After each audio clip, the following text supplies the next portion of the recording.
Welcome to Hidden History, a celebration of Hispanic heritage. I'm Ben Singer. And I'm Tina Tyus-Shaw. Veronica Escobar is wrapping up her first year in Congress, but you may not recognize her name. She is one of the many new female faces representing America's underrepresented communities. Alexandra Limon shares her story. I'm from El Paso. I'm a third-generation fronteriza, a woman of the border. Democratic Congresswoman Veronica Escobar is one of the first two Latina women to represent the state of Texas in Congress. The El Paso native is nearing the end of her first year on Capitol Hill, but she's always been a public servant. I taught English, never thought I'd ever run for office. When she decided to run, it was for El Paso County Commissioner. Her goal was to improve the local economy, help create jobs, and make people's quality of life better.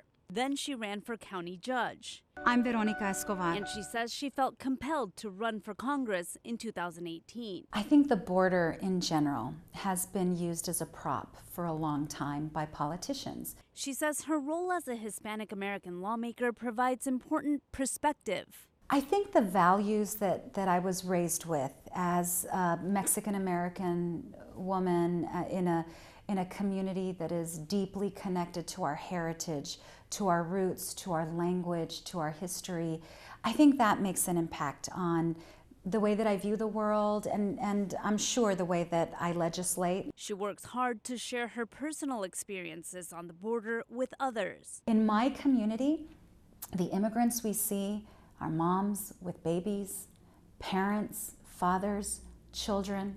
These are not national security threats. That's why Escobar has escorted many congressional delegations to visit overcrowded immigrant detention centers. I am very much in favor of treating immigrants with dignity. But her stance on immigration has made her the target of threats and hate. And Escobar also finds herself in the national spotlight in the gun debate.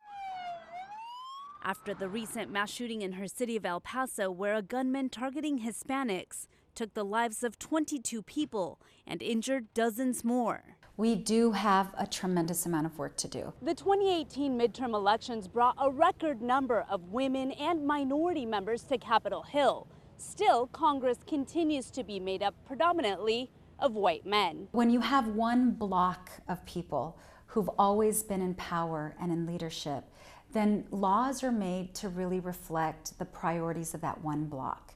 And as you begin to change the dynamic of those in power, as you add women, as you add people of color, as you add the LGBTQ community, then you see lawmaking that is far more reflective of the diversity of the country. She says the new faces elected to Congress represent the interests of underrepresented communities, like hers on the border. Frequently misunderstood, frequently painted in a negative light, and I'm very, very proud of where I'm from. Despite being a newcomer, Escobar was appointed to the important Armed Services and Judiciary Committees, and she's earning the respect of her party in the midst of an immigration crisis. In Washington, Alexandra Limon.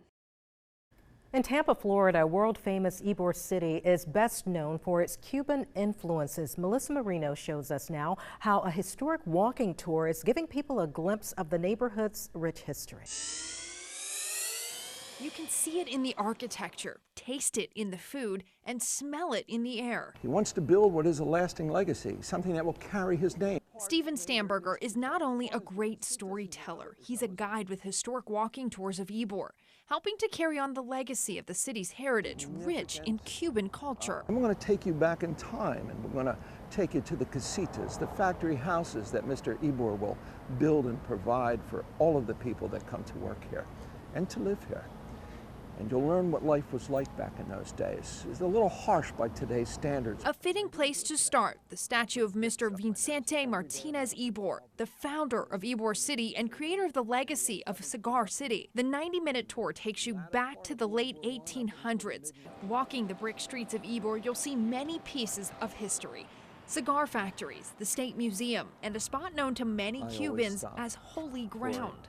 So we are technically in Cuba. Jose Marti Park is the only plot of land in the United States owned by Cuba. So that's actually Cuban soil in each one of these round gardens. Martí was a Spanish aristocrat giving his first speech from Ybor City, calling for the liberation of Cuba. You will often see families of Cubans that will purposely travel to Ybor City from all over the country to visit this park. Just to come here. Because this is holy ground. A living history waiting for you to explore. We may not be Cuban, we may not be Spanish, but we all have a link to what went on here. The Office of Multicultural Affairs at Georgia Southern University hosting a colorful celebration. Students at the Statesboro campus showed off flags of their respective countries during a parade. Those flags will be on display in the Student Union for Hispanic Heritage Month. Students also got to enjoy Hispanic and Latino culture through food, music, and dance. Tampa claims to be the birthplace of the Cuban sandwich, but Miami says not so fast. We will explore the delicious debate coming up.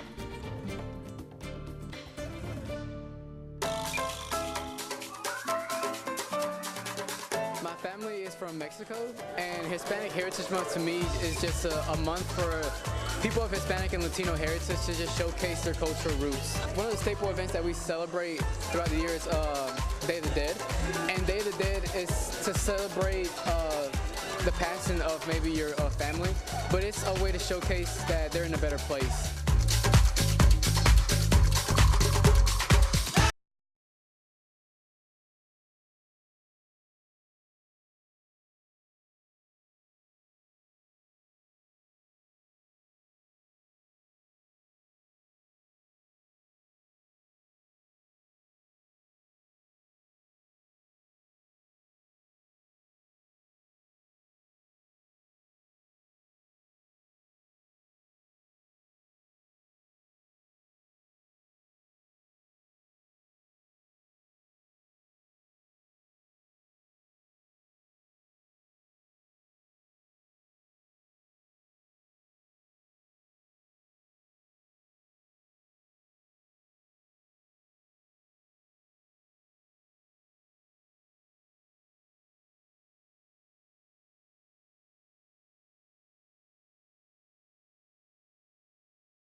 There is a great debate over a very popular sandwich, the Cuban.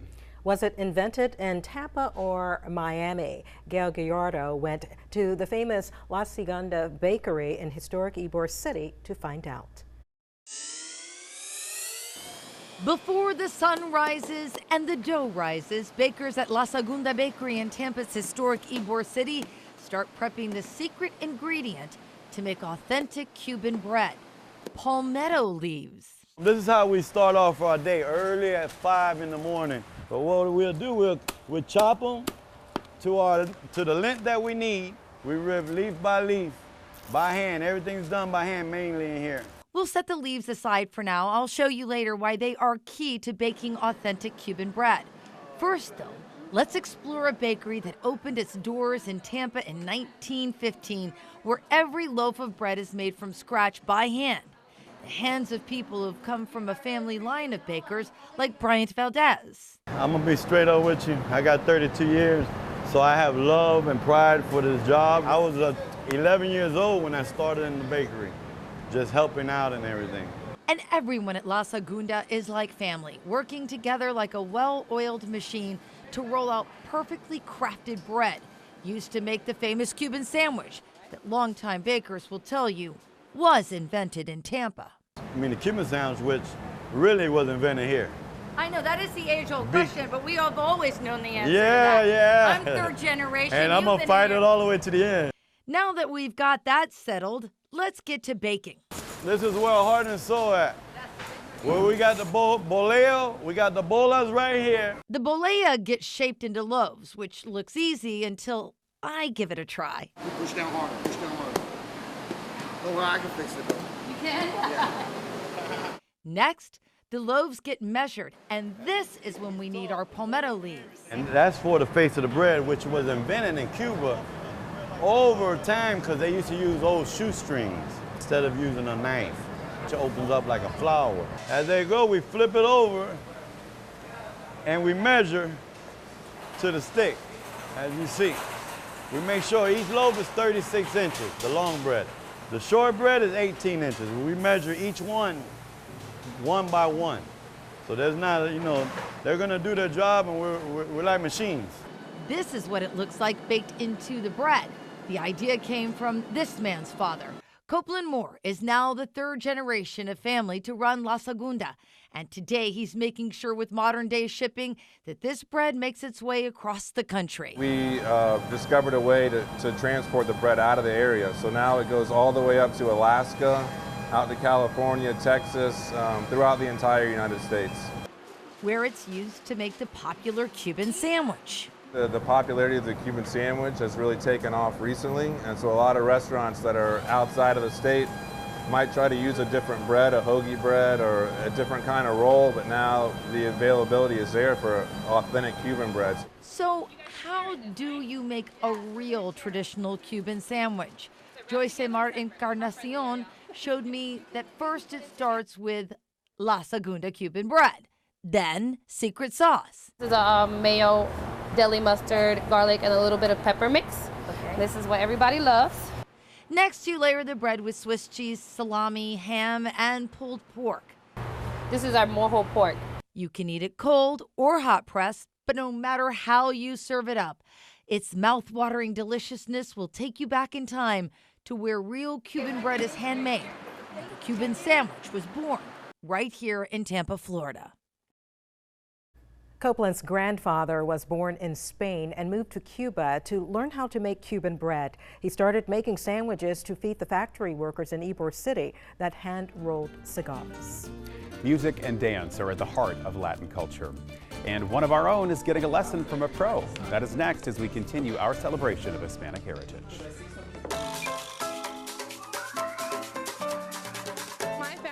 From Michoacan, Mexico. On Christmas time, we do a lot of like posadas. We have all kinds of food there. We have like different like parties. The music is very important. And it's just a time where like the family gets to come together.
Salsa, bachata, and merengue are three unique and important dances at the center of Latin culture. Your city's John Dowding headed to Savannah Ballroom to spice up his dance moves on the floor. So we're gonna get into the magic. Yeah. Ooh, okay. Magic. Watch out. I went to Savannah Dance Ballroom in honor of Hispanic Heritage Month to spice up my Latin dance moves and see some of the common dances people come in to learn. You can go downtown, you can travel almost anywhere in the world and find a salsa club. So you can go dance merengue, bachata, salsa, that's the most popular. Then it was my turn to hit the floor. You will walk in for your first lesson, but you'll dance out. And dancing is what we did. After a few icebreakers. It's the warm-ups. I'm like already ready to jump in. We started off with some of the basic salsa steps, added an extra step, and even a spin. Okay, this really isn't that hard. Yeah, see, here it is. And then, oh wait, I like stumble-stepped a little bit. All right. Big old step. Everybody always says I could dance, but just not like suave kind of stuff like this. Here we go. Right? Okay. At least I can be a little classy now. The stepping is weight shifting. It's not an actual step. You move your weight from foot to foot. And that's what she feels. Before we went into the merengue. It's from the Dominican Republic, and all you do with that one is super easy. You just march in place. Really? Yeah, it's got a steady beat, so you step every beat. Okay. So we just march in place. So you just march, march, march. And you want to act like you're doing like a stair machine on high resistance. Oh, okay. That's what I do at the gym like all the time, the stair stepper. Weird, right? So you have to like go like. So this is a lot more in the hips than the salsa. After a quick lesson about different types of steps, it was on to bachata. Start with the feet, and then the hips kind of just go with it. So. In real small steps. That's what I was gonna ask next, like bigger steps or smaller steps? Smaller is better. Think of hips, but it's a lot of upper body movement, and that allows the hips to move, and that's what you're seeing when you see the Latin dances. I feel like people think that Latin dance is so complex and flashy because it is beautiful. Yes. But I think people overthink it a lot because I'm able to kind of do this right now. At least Yes, I think. we did it in like 5 minutes. See? Not that hard. And for the grand finale. Do you want to dip? No, please. I will fall. I won't even dip. I'll just face plant. Up. And now stand up tall. There you go. Oh, see, this is easy, everybody. John Dowding, WSAV News 3. John's amazing, isn't he? Yeah, he's very talented. It is a rare pepper that only grows in 2 places. Find out what makes the chili pepper so unique as WSAV's celebration of Hispanic heritage continues.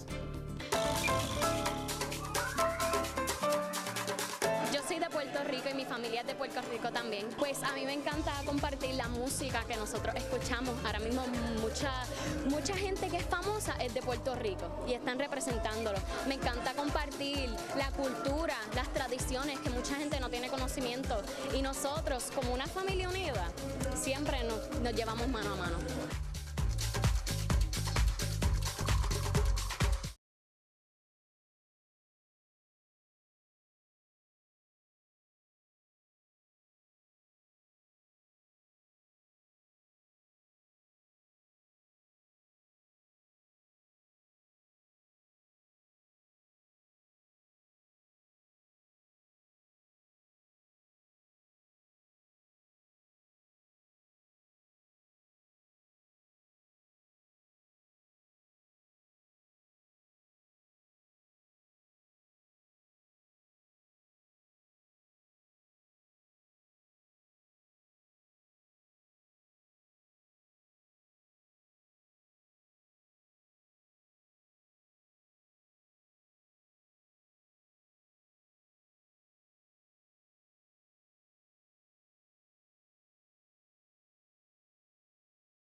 The chile is one of the hottest peppers on the planet. One man has a unique insight about its impact on Hispanic culture.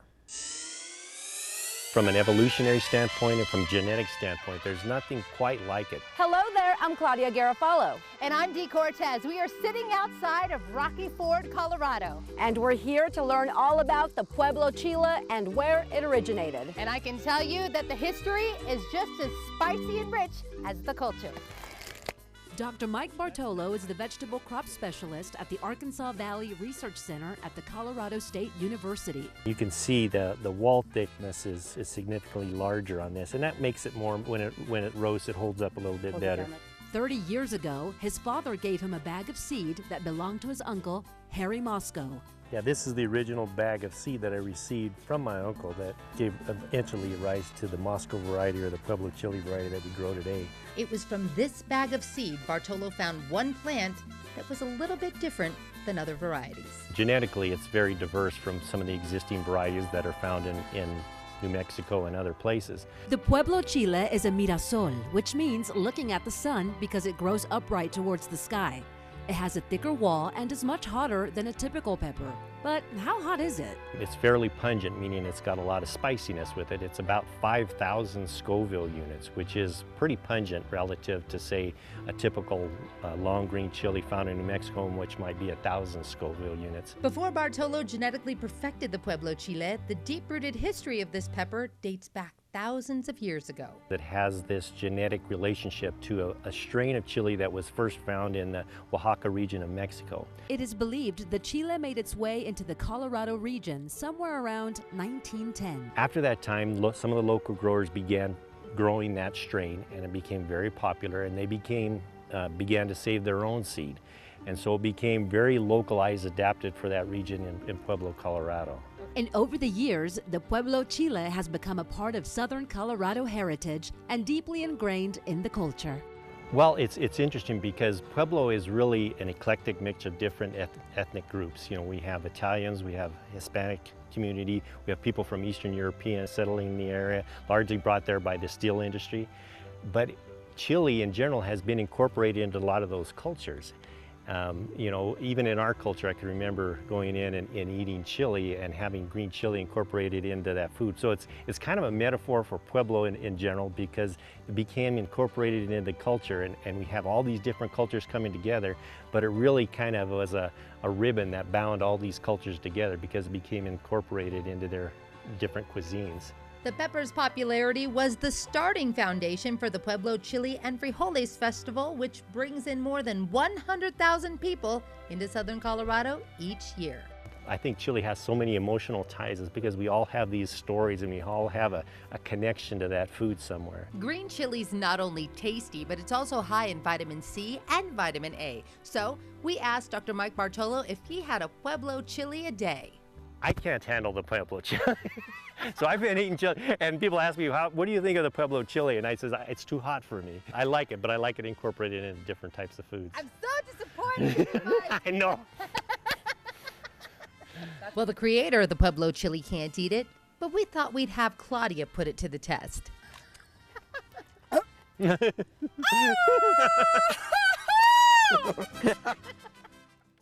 Want to try? That looks hot. No, I'll pass. Yes. Well, he is a proud immigrant and a winning soccer coach. And he's teaching his players about more than the game. That is next as our celebration of Hispanic heritage continues.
One man who immigrated to the States from Venezuela is giving back to his community. He is sharing his passion for soccer by coaching players on and off of the field. Marcel Garzon is the varsity soccer coach at May River High School in Bluffton. The school's soccer program is only 4 years old, but it did not discourage the team from wanting to work hard, and they won the state championship earlier this year. Garzon, who grew up seeing the passion behind the sport, is grateful to inspire his players and encourage them to strive for their best in the game and in life. For any immigrant that comes over, this is an opportunity for you to impact the next generation, to leave your mark in this country that gave you an opportunity to exceed what you may have thought of in your homeland. He helps us grow as human beings, and I've seen him, take students from C average grades to getting them really motivated. And practice for the May River High School soccer team starts again in the spring. From music to politics, food, and sports, the contributions of Hispanics and Latinos to our community and country are many. Thank you for joining us for this celebration of culture, heritage, and history.